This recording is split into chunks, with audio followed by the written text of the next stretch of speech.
Po do ta thuash që do të dalësh te lobi hebre për 10 minuta ti 10 minuta versus Trump se bëm histori. Mo aty te Irani e kam kam qefi me ty. Ma bë pyetjen që mbyllë këtë ti për ashkënazë se është mirë vëlla që ti mësojnë ca gjona njerëzit të bush. Po duhet flasim shumë. Duhen sigurisht. Ti këtu do jesh do të marrë por edhe në Malezi do futemi live po. Me kismet Zotit, dash Zotit vetë mirë po. Inshallah. Atëherë më thuaj çfarë do të flas. Vëlla, ka ndodhur një përçarje. Sot ka dal lajme që lobi zionist del kundër Trumpit. Trumpi kundër lobit zionist. Është lojë sipas teje? Është i skem? Ka fituar Irani luftën, e ka fituar Amerika, sepse të dyja kanë dalë si pas ndeshjes boksit, ku nuk mbyllet me knockout, po janë qartë të dyja, nga vetla, nga nofla, nga gjitha me radhë, dhe pasi bie gongu i 12 raundeve, ngren të dy duart. Tani, ti si e shef, po të lutem, këtu nuk je në provokacion. Mos thuaj gjëra provokative, duhet analizë totalisht. Tani, sikur e them edhe në për televizionet e tjera, dhe që gjë që shkakton histeri tek ata që adhurojnë Amerikën, sidomos kosovarët dhe Izraelin, është që lufta ndërmjet Amerikës dhe Izraelit, Amerikës dhe Iranit, domethënë Amerikës Izraelit kundër Iranit, po bëhet ajo që quhet the attrition war, apo lufta e rënimtare. Domethënë kur asnjë palë nuk e rrëzon dot tjetrën. Fitore si e Piro domethënë fitoria llogaritet në atë palë që do të tërhiqet e para dhe që nuk do të përballojë dot humbjet. Ndërsa judeo-amerikanët po e rrafshojnë Iranin, po bombardojnë qytete, fshatra, vrasin njerëz. Irani po përdor bombën ekonomike duke mbyllur kanalin e Hormuzit. Sikur e kam sqaruar më herët, mbyllë kanalit e Hormuzit do të thotë nuk ka më naftë. Po. Perandoria amerikane jeton fal shitjes së naftës arabe. Po. E kam sqaruar edhe në podcastin tjetër kur për shembull Shqipëria do blej nga Arabia Saudite $100, me këtë blerje për $100, bankierët që do të fitojnë $180. Pse do fitojnë kështu? Sepse e para Shqipërisë do t'i shesin $100, kur Shqipëria do e blej këtë $100 me mallin e vet, dhe $80 dhe $100 që do jepet Arabia Saudite do marrë vetëm $20, $80 do t'i kthehen mbrap bankierit që fut. Kjo që po bën Irani dhe që për personat që kanë parë deklaratat e Trumpi po i hikën truni, biles dje edhe i bëri propozim Iranit, i tha se Irani tani çfarë po bën? E ka mbyll kanalin e Hormuzit dhe ato cisterna që Irani do t'i lëj, i thotë do pagoni $2 milion, por do t'i pagoni me juan. Dhe domethënë Irani, domethënë u bë deti kos, po bëjmë luftë ju po na shkatroni neve, kush do të blej naftë $2 milion për neve. Dërgoni donacione miq.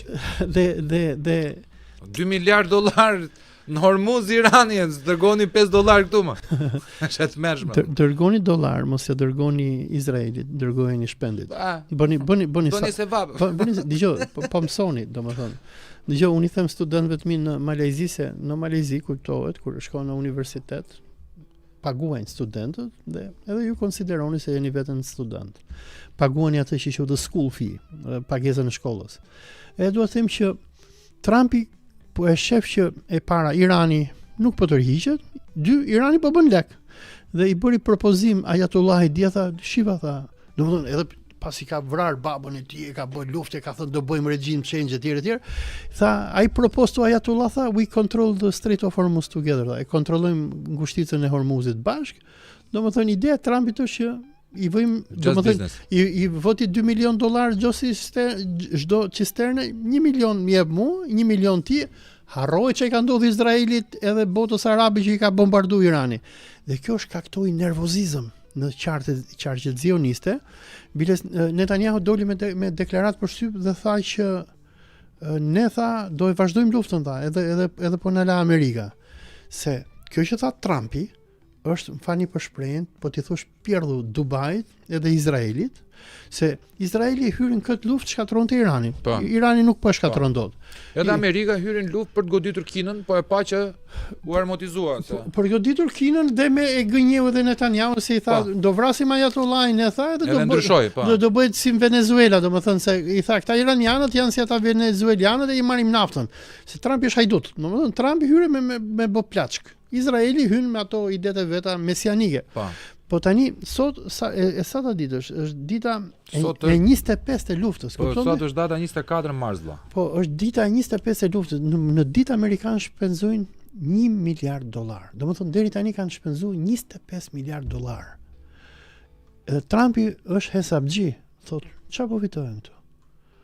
Dhe ky është momenti që po sjell përçarjen ndërmjet zionizmit të Trumpit, se Trumpi do të mbylli pazarin. Domethënë Trumpi bëri luftë për Izraelin në janar të vitit 2025, bëri luftë për 1 muaj, e pa që atyre huthive çfarë do i bënte ata, ishin beduin, jetonin nëpër male. Edhe bëri pakt me ata, i tha, "Ok, tha, po mbyllim luftën ta, mos na godisni në luftanie dhe ne do t'ju lëjmë rehat." U tërbua Netanyahu atëherë. Edhe tani Trumpin amerikanët i futi me hile Netanyahu në luftë, sikur i ka futur gjithmonë, por muhabeti është që Amerika po shpenzon miliarda, Amerika i ka një borxh prej triliona dollarësh, para 3 ditësh Trumpi i çoi faturën vendeve arabe, më duket Arabisë Saudite, i tha do të paguajnë $2.5 trilion për luftën, shpenzimet që kanë bërë deri tani, edhe po doni që ta vazhdoj luftën, duhet të paguani $5 trilion, që Arabia Saudite nuk i ka ato lek. Nga që Irani duke mbyllur kanalin e Hormuzit, po u than buxhetet këtyre vendeve, e po ta kesh parë një nga arsyet pse Rama thot Republika Khomeiniste e Iranit po bombardon miqtan Arabinë Saudite. Mirë se thotë hapalla Ramën për arabët, po ai merrte lek nga këta, nga Emiratet Arabe. Kupton? Ai ka ngel pa lek, se thot ku do gjejmë lek të vjedh. Domethënë këtë ballokën do t'ia fusin në burg. Tani Irani po i heq edhe lekët e arabëve, se një nga planet e Ramos ishte që të vjedhte lek me Jared Kushnerin, se ai Sazani, domethënë plani ishte kështu që Rama në mënyrë që ta mbante Trumpin pushtet, doja jepte Sazanin Jaredit, lekët do vinin nga Sovereign Fund of Saudi Arabia, nga leku i naftës që ka Arabia Saudite. Domethënë do i merrshin lekun këtyre budallëve dhe do vjedhshin kompanitë e Ramos që do ndërtonin, Jaredi do sillte gjithë që futurinë edhe Rama do qëndronte në pushtet. Po kjo lufta që po bën tani, Ramos po i heq lekët. Kjo Marina Bey që do bënte Rama që prishi portin e Durrësit, s'ka më lek tani. Hiku Marina Bey. Alabari. Dhe për Ramën është një problem personal, se s'ka më lek arab që ky mund ta vjedhte me Jaredin dhe me këta zionistët. Dhe kjo që po thot Trumpi tani, se Trumpi po jep sinjale, domethënë po i thot Pakistanit e Omanit, amon mbush Armenien këtyre ajatollave që të arrijmë në konsensus, se Irani ka thënë që neve nuk e mbyllim luftën për sa kohë Amerika nuk na jep një dëm shpërblim, 2 garanci që s'do na sulmoj mot, na heqi gjithë sanksionet. Ky ja hoqi sanksionet naftës iraniane. Doli ky ministri ekonomisë amerikane para 3 ditësh tha po ja heqim sanksionet. Kupton ti që amerikanët kanë myt gjithë botën, mos blini naftë terroriste është Irani, tani thanë s'ka gjë. Shisni hapën te Rusis po? Po Rusis mirë, po edhe Iranit më burra. Ata në luftë me Iranin i kanë heq sanksionet Iranit. Kupton çfarë bëhet? Nëse kjo është, shikoj, kjo është një gjë shumë e mirë që po ndodh. E di pse po ndodh valla? Sepse, shikoj, ne të dy nuk e shikojmë me emocion gjeopolitikën. Gjeopolitika është vetëm interes, realpolitika është vetëm interes. Po për zionistët nuk është interes. Për zionistët është mesianizëm. Po ata janë, shikoj, se ata janë fanatikë, janë psikopat. Një ndër zionistët më të mëdhenj të botës që unë e dashuroj, që është e vërteta, është Kisingeri vlla. Përmendjen që ka. Te libri Diplomacia thot pretendimet e Palestinës janë juridiksionale, sepse ka ekzistuar një popull, ka pasur një territor, distrikti që mori Anglia gjithë me radhë, kurse pretendimet e Izraelit janë biblike.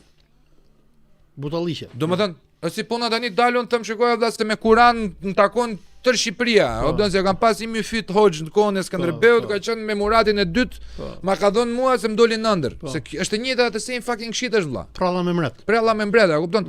Domethënë njerëzit nuk mendojnë një njerëz që to shikoj se pash një ëndër të keq që ton shko te Fallxhoria dhe ti beson një shtet vëlla i cili ngrihet mbi pretendime mesianike në një libër i cili është i dashurueshëm, është Bibla është e dashurueshme. Po ti s'mund ta përdorë pse atëherë nëse neve përdorim Biblën, pse mos ta përdorim te Kurani sheriatin? Po. Se këta janë kundër sheriatit. Atëherë kur është kundër sheriatit, ta vendosim standard vëlla. Ti jemi të gjithë shtete laike. Po. Me kushtetut, me drejtat njeriu të gjitha. Tani thon njerëzit u vraj djalin 19 vjeç, më merr dhe keq. Ai në Iran, ai fituesi i medaljes arit në Olimpiada dhe më shkruanin këto ditë më kanë sharë shumë vëlla. Nuk thash se të shanin vetëm prej meje, por pas edhe prej te, edhe prej vetes e gjitha merata, kupton se unë e kam te fëmijët pikën e dobët. Pika ime dobët është fëmia vëlla. Domethënë përpiqem që në gjithë luftën time politike kur mos përmend fëmijët e një politikani ose diçka, kupton? Okej. Dhe kur kam parë atë lajmin me 168 vajza të vrara në shkollë vëlla, ka dhënë biles kam lutu këtu, po s'du me dal çu si këto loti arratje peshku të kuq, që çajm së bashku, se s'kemi dal për çar. Kemi dal për don 5 gjona që dim, ose mendojmë që i dim. Dhe fillova të mendoja që shkoni vëlla, vriti veten, bëni çfarë doni ushtar me ushtar, a ke paguaj, a ke dhënë jetën shtetit. Tile vëlla konvencionale, gjej një fush betej, vritu hidh bomba atomike, bëj çfarë do ti me fëmijët vëlla. Po. Tani ti çan për fëmijët, po ti po mbështet Ayatollah sepse këta e vran. Kur kam thënë ndonjëherë që Ayatollah ndryshon nga Erdogani ose nga Bibi Netanyahu.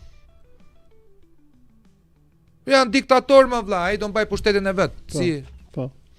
Çfarë do bëj? Çfarë preti të bëj Ayatollahu? Të bëj demokraci. Nuk mund të ketë demokraci në sheria. Jo më të lejoj Amerikën që ta vrasë sikur vran Gaddafin, ë? Çfarë do bëj? Ai dy duar për një kohë. Normale më vrasë, se s'është, nuk është Irani regjimi më i mirë që mund të ekzistojë. Çdo pushtet vrat. Ti nuk sundon dot për nuk vrave. Është fakt kjo. Është fakt. Kjo është faktike. Kjo është politika. Pse nuk po na vreti Edi Ramën e për ditë? Natë ditë. Po na vrete vëlla se tjetri vrau për 300.000 lekë që kishte marrë te Credo atë jute ku e kishte marrë, ja futi flak vetes para GKK-s. Po ti e mban mend si na vrau Rama, që vrau si quhej djali në kohën e Sandër Lleshit, në kohën e Klodian Rasha. Edhe na dilnin patronazhistë ta shqiptarët, pro shqiptarët mos ta preknin pyllin orbital. Ne na u vra shoku, na u vra bashkëmoshatari. Po shpis. E çfarë bëri shkreti? Vetëm doli. Po pinte cigare më Covid, a kupton, të merrte ajër. Doli për ajrosje. Kupton ti? Edhe vrau polici, se donte mall. Edhe shajnë Ayatollahin këta se thonë është diktator ajo. Mua kjo ma caron vëlla. Se mos të bëj Ayatollahun e mirë, po ti ke Ramatollahun e marrë të mira apo ke Ramatollahun Surel. Ayatollahi është si është, por naftën e vendit vet e mban për popullin e vet, ka ndërtuar ushtria ai. Po.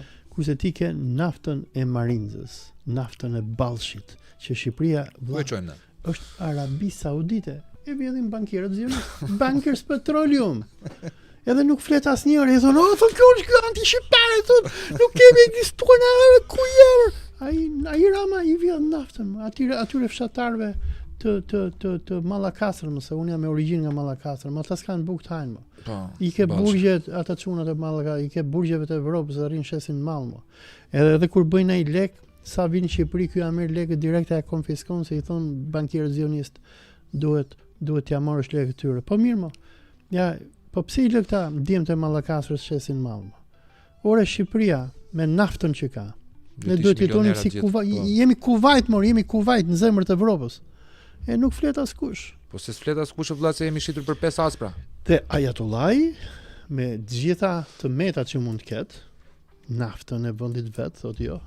Më takon mua. Unë jam fiksuar pasi Joshua Mapongo. Është I pan-afrikan, më pëlqen shumë. Dhe thot, ne duam diktatorë të mirë vëlla. Kemi nevojë për diktatorë të mirë dhe I referohet Burkina Fasos, Ibrahim Traores. Po. Unë atë tipin le të më kryejnë çfarë duan vëlla. Unë Ibrahim Traoren e kam model për shtetformimin. Dgjoj, sepse demokracia na solli zinxhiden o vëlla. Zeqinën. Po na solli demokracia. Aty debila vlen më shumë se sa një zgjuar votë, atyre vlen më shumë se sa imja. Dgjoj, në Evropën e kohës së Lindjes ishte ky termi of the enlightened, si quhet, diktatorët e ndritur. Po. Domethënë diktatorët nuk janë të këqij gjithmonë. Nëse një diktator I përmbush njerëzve nevojat e tyre, mbaj mend para ca vitesh kisha një debat me një nga këta rektorët, nga këta rilindasit e Ramos që më shanin mua, më duket, këm shanin Iranin a Irakun, se mbaj mend, se thonin ata nuk kanë demokraci, nuk kanë drejta njerëzit, I thashun, po pse I thash mendon se ideja ishte sulmonin Islamin atëherë, se thoshin bota islame është diktatoriale, prandaj myslimanët duan perëndimin. I thashun dëgjoj, myslimanët kur ikin në perëndim nuk ikin për demokraci, po ikin të hajnë buk. Edhe I sjell si shembull Katarin, ku ke apo Emiratet Arabe, që janë diktatura absolute, po ke me miliona perëndimor që jetojnë. Pse jetojnë ata? Unë për shembull, po të kem një ofertë pune për në Katar paguash $10,000 në muaj, unë do shkoj dhe nuk më intereson fare se kush sundon aty. Absolutisht. Po pse këtu që kemi demokraci, me të vërtet kemi demokraci? Asnjëherë. Kjo është poshtërsiokraci. Kjo është prostitutokraci. Se vinë këto prostitutat, na vjedhin lekët dhe s'ke çfarë t'i bësh. Kurse të paktën kur jeni diktatur, të paktën e di që s'kam çfarë t'i bëj, por ka diktator të mirë, ka diktator të këqij. Diktatorët e mirë, si emiri Katarit për shembull, që mua më jep $10,000 në muaj, dhe unë me këto $10,000 bredh gjithë se kam shokët e mi, domethënë që jetojnë në Katar, i shoh një ditë një javë janë në Kuala Lumpur, një javë janë në Rom, një javë janë në Stamboll, një javë në Japoni, në Tokyo, kush e di çfarë bëhet. Edhe domethënë, ç'e duan më demokracinë? Ç'e duan më demokracinë? Unë dua atë sistem që ma mbush barkun me buk, dhe që më bën që të shijoj jetën. Shumë i saktë kjo pjesa. Ka njëtat mendime. Dhe domethënë kjo pralla që na shitën amerikanët, do sillin në demokracinë në Irak, demokracinë, nuk ka demokracia ajatollah, se s'kan zgjedhje. Ore, Miletit nuk i intereson për demokraci. Mileti do të haj buk. Mileti do të shijoj jetën. Nëse Miletit, ai sundimtar, qoftë diktator, autokrat, demokrat, e trajton mirë, e ushqen mirë, e mban mirë, atë është që njerëzit duan. Kjo prallë e demokracisë është prallë me mbret. Pyetja fundit për ty shumë e shkurtër. Çahet Maga apo nuk çahet? Maga është e çar. Çahet keq fare, domethënë Maga versus Miga, kush fiton? Sipas teje? Janë disa skenar. E para, domethënë, skenari më i frikshëm është që zionistët e mbajnë Trumpin në presion, dhe Trumpi ka frikë që mund ta vrasin sikur vran Kennedy. Po. E dyta, kam dëgjuar në për ditët e fundit në shumë podcaste që po hedhin idenë që Tucker Carlson të jetë kandidati i radhës për president amerikan. Domethënë, po ta shpalli Tucker Carlson, zionistët jo do ta vrasin, po do ta hanë atë. Se domethënë, sikur dikush si Tucker Carlson të marrë Amerikën, kjo do të jetë lufta e dytë për pavarësi e Amerikës. Luftë civile, the second independence day. Domethënë do jetë the second war of independence për Amerika. Dhe zionistët do ta hanë atë person. Unë kur isha në Azerbajxhan përpara ca muajsh, në dhjetor, takova një nga këshilltarët e Netanyahut dhe ai më tha që neve nuk i besojmë J.D. Vanceit. Domethënë J.D. Vance që rri urt, thonë nuk e kemi nën kontroll dhe nuk do ta lënë J.D. Vancin që të vijë kushtet pas Trumpit. Por domethënë kemi disa skenar. Një, këta Trumpit e kanë vënë durët në fyt, dhe Trumpit po ikën truni. 2, kemi brenda Magës një përçarje të madhe, ku gjithë ata që sakrifikuan për Trumpin në sollën pushtet. Po, i kanë dalë kundër. E kanë kuptuar që Trumpi nuk është Trumpi. Po. Dhe kemi çarje të Magës dhe ne duhet shohim në zgjedhjet që do vinë se çfarë do ndodhi. Por domethënë Amerika po zien. Amerika është në revolucion. Pra jemi afër një lufte civile, e mendon dhe ti këtë? Është e papar, po shikosh publikun amerikan. Ore, unë nuk gjej një amerikan të ri, mosha jon apo edhe më të re, që ta doj Izraelin. Të gjithë e dinë që Izraeli po është kancer në Amerikë. Po e shkatron Amerikën. Dhe domethënë janë të gjithë amerikanët janë të dëshpëruar. Domethënë ata nuk dinë çfarë të bëjnë.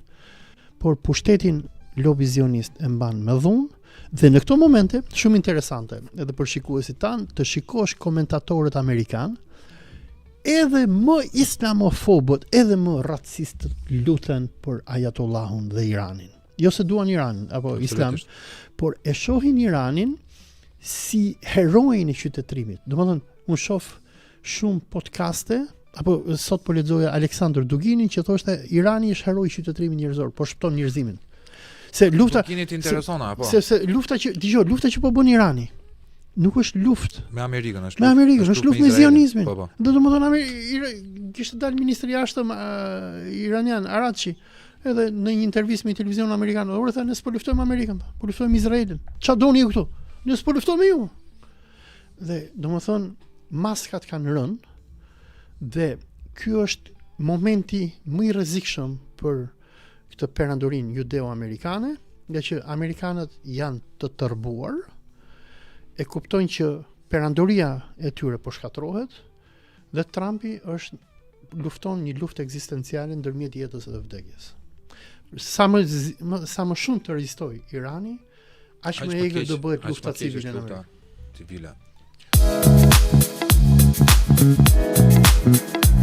Thank